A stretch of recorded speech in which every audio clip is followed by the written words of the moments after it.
안녕하세요. 인생의 나침반 사주 팬더입니다. MBTI처럼 일주만으로도 자신의 특성을 파헤칠 수 있는데요. 오늘부터 60개의 일주에 대해 알아보는 시간을 가져보겠습니다. 처음엔 갑자 일주부터 순서대로 하지만 댓글로 요청이 들어온다면 그에 해당하는 일주를 이어서 할 생각입니다.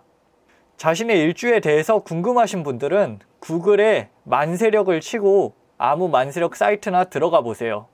거기에 자기 생년월일시를 치면 자신의 일주를 볼 수 있게 됩니다. 자기가 태어난 시간을 모르더라도 생일만 알아도 일주는 볼 수 있어요. 각각의 기둥이 조상, 부모, 나, 자식을 의미한다고 보고요. 그 중에 나를 의미하는 것은 바로 세 번째에 있는 일주가 되게 됩니다. 오늘은 60개 일주 중에서 첫 번째 갑자일주에 대하여 알아보겠습니다.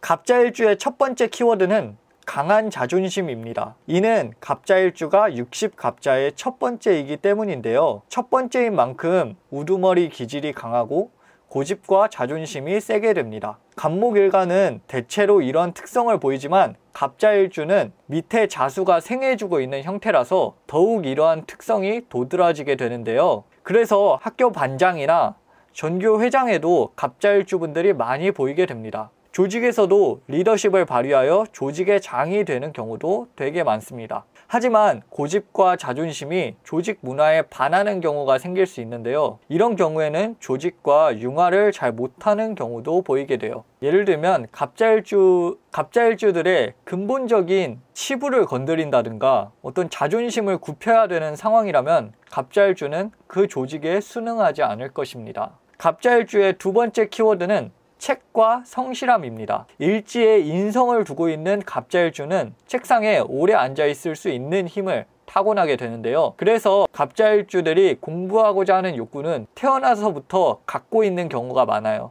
따라서 고시 같은 큰 시험에 갑자일주들이 강하다고 볼 수 있겠습니다. 특히 수로 이루어진 인성이므로 지적 판단력, 지능, 지혜 이런 부분이 뛰어나게 되고요. 학업 성취도가 다른 인성에 비해서 특히 강하게 됩니다. 이것이 안 좋은 쪽으로 쓰여진다면 권모술수나 음모를 꾸밀 수 있는 힘이 되기도 합니다. 나머지 사주에 수가 넘치게 된다면 생각이 너무 많아져서 번민과 잡념이 많아질 수 있어요. 또 의지와 노력은 넘치지만 하던 대로 하자는 경향이 있어서 실패를 반복할 수도 있고요. 이럴 때는 여러 사람의 의견을 듣고 수용하는 사회적인 분위기 속에서 자신을 두는 것이 좋겠습니다. 갑자일주의 세 번째 키워드, 음욕입니다. 자수는 갑목의 12운성으로 목욕에 해당하는데요. 속설 명리학에서는 이를 나체도화라고 표현하기도 합니다.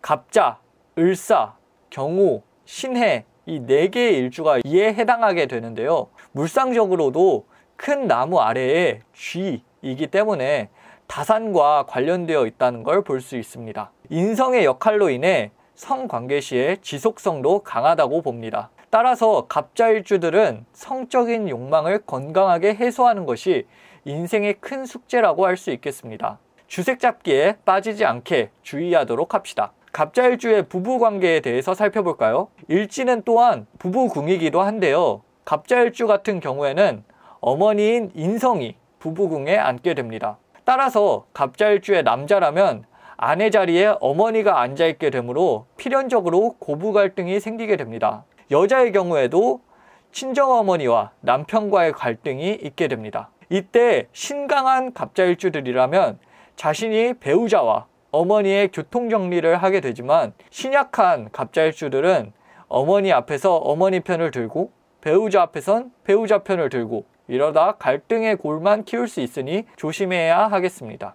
갑자일주들의 직업에 대해서 살펴볼까요? 갑자일주들은 교육계에 종사하는 사람이 특히 많은데요. 갑목의 사람을 생각하는 측은지심, 휴머니즘과 수인성의 학문에 대한 열정이 합쳐진 결과라고 볼 수 있겠습니다. 또한 갑자는 갑목의 특성을 비교적 잘 나타내는 일주이기 때문에 갑목의 큰 조직을 잘 활용하기도 합니다. 자수의 생조를 받아 힘이 강한 갑목은 큰 조직이 나를 필요로 할 수 있게 합니다. 예를 들면 갑자일주들이 재성이 강하다면 자기 사업을 하기보다는 금융회사에 취직하여 자신의 꿈을 이루어가는 모습을 보게 됩니다. 갑자일주들은 또 술해의 공망이 되어 도덕적 정당성을 추구하게 되는데요. 이는 고상함을 추구하는 갑자일주의 특성을 보여주는 것이라고 할 수 있겠습니다. 따라서 갑자일주들에게 촌지를 준다거나 뇌물을 준다거나 했을 때는 크게 혼이 나게 될 수 있겠습니다. 오늘은 갑자일주에 대해서 알아보았습니다.